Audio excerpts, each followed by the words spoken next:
व्यपसृत्य येऽपि स्युः पापयोनयः स्त्रियो वैश्यास्तथा शूद्रास्ते अपि यान्ति परां गतिम्। किं पुनर्ब्राह्मणः पुण्यभक्ता राजर्षयस्तथा अनित्यं सुखं लोकमिमं प्राप्य भजस्व माम्। अर्थात वैश्य, पतित स्त्री या श्रमिक अथवा अधम योनि को प्राप्त मनुष्य भी ईश्वर को प्राप्त कर सकता है। उसे अत्यधिक विकसित बुद्धि की आवश्यकता नहीं पड़ती।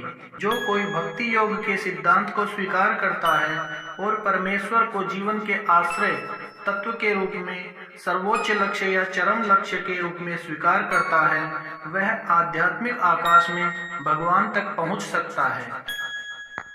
गीताध्ययनशीलस्य प्राणायाम परस्य च नैव सन्ति हि पापानि पूर्वजन्म कृतानि च। अर्थात यदि कोई भगवत गीता को निष्ठा तथा गंभीरता के साथ पढ़ता है तो भगवान की कृपा से उसके सारे पूर्व दुष्कर्मों के फलों का उस पर कोई प्रभाव नहीं पड़ता है।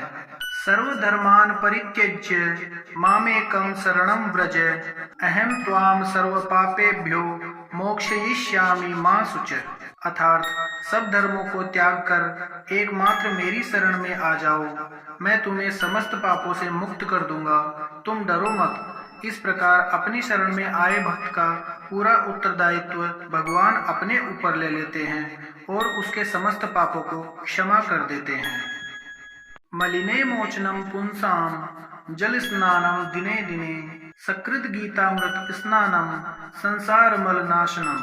अर्थात मनुष्य जल में स्नान करके नित्य अपने को स्वच्छ कर सकता है, लेकिन यदि कोई भगवत गीता रूपी पवित्र गंगा जल में एक बार भी स्नान कर ले तो वह भवसागर की मलिनता से सदा सदा के लिए मुक्त हो जाता है।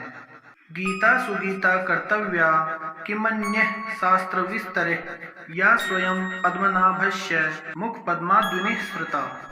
अर्थात चूंकि भगवत गीता भगवान के मुख से निकली है, अतएव किसी को अन्य वैदिक साहित्य पढ़ने की आवश्यकता नहीं रहती। उसे केवल भगवत गीता का ही ध्यानपूर्वक तथा मनोयोग से पठन करना चाहिए। भारतामृत सर्वस्वं विष्णु वक्त्राद्विनि श्रुतं गीता गंगोदकं पीत्वा पुनर्जन्म न विद्यते। अर्थात जो गंगाजल पीता है उसे मुक्ति मिलती है, अतएव उसके लिए क्या कहा जाए जो भगवत गीता का अमृत पान करता हो। भगवत गीता महाभारत का अमृत है और इसे भगवान कृष्ण ने स्वयं सुनाया है। सर्वोपनिषदो गावो दोग्धा गोपाल नंदन पार्थो वत्सः सुरी भोक्ता दुग्धम गीतामृतम महत। अर्थात यह गीतोपनिषद भगवत गीता जो समस्त उपनिषदों का सार है, गाय के तुल्य है और भगवान कृष्ण इस गाय को दूह रहे हैं और सारे विद्वान तथा शुद्ध भक्त भगवत गीता के अमृतमय दूध का पान करने वाले हैं। एकम शास्त्रम देवकी पुत्र गीतम एको देवो देवकी पुत्र एव एको मंत्रस्त्य नामानि यानि कर्माप्येकम तस्य देवस्य सेवा। अर्थात आज के युग में लोग एक शास्त्र, एक ईश्वर, एक धर्म तथा एक वृत्ति के लिए अत्यंत उत्सुक हैं। अतएव एकम शास्त्रम देवकी पुत्र गीतम, केवल एक शास्त्र भगवत गीता हो जो सारे विश्व के लिए एक हो।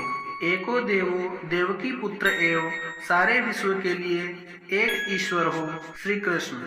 एको मंत्रस्त्य नामानि यानि, और एक मंत्र, एक प्रार्थना हो, उसके नाम का कीर्तन हो।